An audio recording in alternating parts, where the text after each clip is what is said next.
Hey everybody, welcome to the videos from my core plays for week 1 of the NFL season over on Draftkings, going over my favorite 3 cash game plays and my favorite 3 tournament plays for this week. If you do find this video helpful in any way possible, please leave a like, subscribe to the channel if you haven't yet already. If you want to take that one step further, become an official member over on Patreon. Link is down below in the description for that. And this video is sponsored by Prize Picks. There's you versus projections. And as of right now, if you're new signing over there, you can use code CPENNY to get a free money bonus. There's an instant deposit match up to $100 when you tell them I sent you. They're also running a promo this weekend where all you have to do is bet Patrick Mahomes over 0.5 passing yards. So they're basically giving away free money. So use it to your advantage. Use the link down below or use code CPEN when you do sign up. But I think it's it for the plug for the most part. So without further ado, let's dive into today's video. And core play number 1 for me in cash games is going to be Alvin Kamara, $8,600. You really can't go wrong with any of the spend up running backs this weekend. But once you factor in the price tag for Alvin Kamara and the situation he's in this weekend, it's hard not to like him here. He gets a good matchup versus the Green Bay Packers run defense that really struggled versus running backs last year, whether it be on the ground or through the air, which is what Alvin Kamara specializes in. He's basically a wide receiver 2 that puts up RB1 numbers on the ground, and he's just one of the overall most exciting players in football. Last season, he had 36% weighted opportunity share and over a 22% target share, and there is basically nobody else on this team besides him and Marquez Callaway, and hint, you're probably going to see him in a couple minutes here. Michael Thomas is hurt. Traquan Smith is on the IR. No more Jared Cook. No more Manny Sanders. Latavius Murray is now gone. Tony Jones is going to be the backup for the Saints, so it's going to be the Alvin Kamara. He should push for over 25 total touches, with a good chunk of that being through the air, which is extremely valuable on a PPR site like Draftkings. So Kamara, $8,600. I feel like he's a lock for me in cash games this week. Moving on to our second core play in cash games this weekend, we have another New Orleans Saint here, Marquez Callaway at $3,400. He's going to be the bona fide wide receiver 1 in this offense for Jameis Winston, and usually the wide receiver 1 for the Saints is usually a pretty good spot to be in, although things have changed now since there's no more Drew Brees, but Jameis Winston is definitely capable of producing pretty strong fantasy wide receivers, and the connection was there in the preseason. Marquez Callaway scored multiple touchdowns, and at $3,400 for a wide receiver 1 on offense, so should have moved the football in what should be a pretty high-scoring game versus the Green Bay Packers. I will say it's a lot easier to run the Packers. You have a pretty tough pass defense, and Jair Alexander is definitely not a matchup to scoff at. It's going to be a little bit tough for Callaway, but the projected volume at $3,400 in cash games is really hard for me to pass on. I will say there's a handful of really good cheap wide receivers this weekend, all around $3,000. So in tournaments, yeah, it's probably a good idea to get away from Callaway's ownership, but in cash games, I say just eat it. Moving on to our final cash game core play, we have the rookie tight end Kyle Pitts at $4,400. I know it's usually not the greatest idea to try to trust rookie tight ends, but Kyle Pitts is going to be different. He was an absolute stud in college. He was drafted to be a stud in the NFL. I think that's exactly what he's going to be. And he's not just going to be a tight end. He's going to be used at wide receiver. He's going to be all over the field. We're pretty much rostering a wide receiver in the tight end spot, which is going to be kind of a bit of a cheat code. I think it's fair to say this is going to be the cheapest price point we see on Kyle Pitts all season long. The guy's going to be a stud. This is a pass funnel defense versus the Philadelphia Eagles.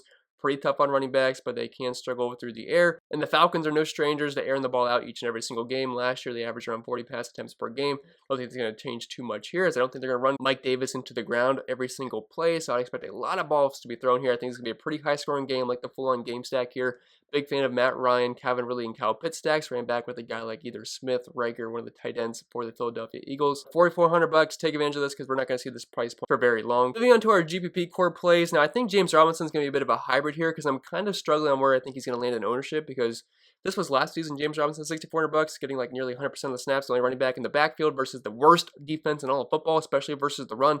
Robinson's going to be one of the highest owned players in the entire slate.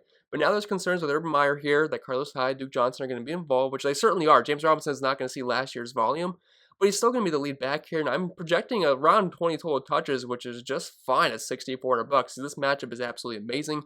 The Jaguars are not going to be the best team in football this year, but they're definitely going to be a lot better than this AAA squad of the Houston Texans. So I'm assuming they're going to win this game, playing with the lead. James Robinson should get the main load here, and he should be able to take advantage of this matchup. The Texans were dead last versus running backs, allowing the most points per game, nearly dead last in DVOA, allowing well over 100 rushing yards per game, well over a rushing touchdown. So I'll take James Robinson all day at $6,400, whether it be cash games or tournaments, more of a hybrid here. Moving on to GPP core play number 2, we have the man AJ Brown at $7,100, and I love this game from a DFS perspective. Actually, the last core play we're going to talk about is from this game, just on the opposite side. But this is a game 2 target. There's many good players on both sides. For Tennessee, we have Derrick Henry, AJ Brown, Julio Jones, Ryan Tannehill. If you want a YOLO punt tight end, we have Anthony Firkser there if you want. As for the Cardinals, you have Kyler Murray, DeAndre Hopkins, Chase Edmonds, James Conner if you hate fun.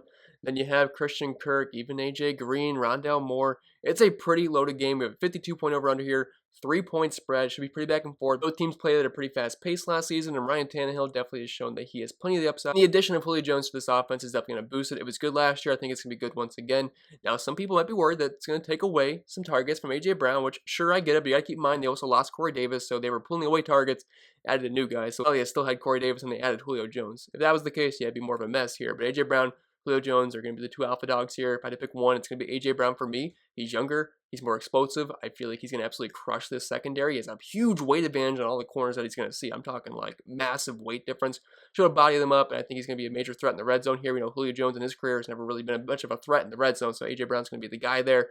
Now, points are going to be scored. If it's not Derrick Henry getting rushing touchdowns, I think it's going to be A.J. Brown through the air. I think he has a massive game here. Love him in tournaments. Don't think I'd go there in cash games just because this is a team that typically likes to run the football quite a bit. There's a lot of cheaper receivers that are going to see similar volume that I'd rather just take at that price point to get some expensive running backs in cash games. As far as tournaments go, I love A.J. Brown here in this entire game from a DFS perspective. And moving on to our third and final core GPP play, we have Brandon Aiyuk at $5,700. I do want to mention he is very risky due to the fact that the 49ers are pretty heavy favorites on the road here in Detroit. They should be able to beat quite easily, so I am a little bit concerned that this turns into a very run-heavy game, especially in the second half.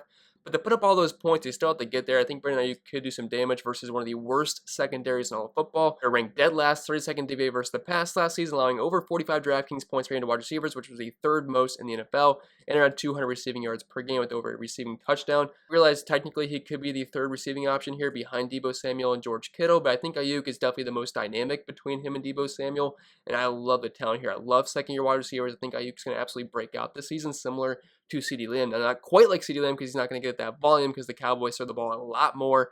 Plus, as of right now, he's got a better quarterback in Dak Prescott giving the football over Jimmy G. Aiyuk's a guy that has plenty of upside. We saw that in the later portion of last season. I know there's injuries on the team, but he's still uber talented. And he is a down-the-field threat. He had over 35% market share of the team's air yards last season. His teammate Deebo Samuel had a 6% market share of the team's air yards with only 97 air yards in the season and a 2.2 ADOT, which is absolutely insane. It's hard to believe, but he had more yards after the catch than he had air yards last season. So Brandon Aiyuk, great matchup here. He actually has PFF's #1 wide receiver versus quarterback matchup advantage of the entire week versus Jeff Okudah, who was terrible last season as a rookie, as he allowed over 0.4 fantasy points per route covered, which is terrible compared to most quarterbacks, and well over 2.3 yards per route covered as well. So Jeff Okudah, I think he's going to be eaten alive here no matter who he's faced against. And I do worry about the potential game script, which could go very, very bad for the 49ers passing attack. This could be a very run-heavy game script, but I think it's going to keep people away from the passing attack here, which is one of the best matchups you can ask for. Like I said, dead last DVA versus the pass, and allowed the third most fantasy points to wide receivers last season. We have a talented group of pass catchers, so the 49ers should be able to take advantage of it. The problem is they have one of the best offensive line versus defensive line run blocking matchups advantage of the entire week, so it's kind of take your picks here, the team that prefers to run the football.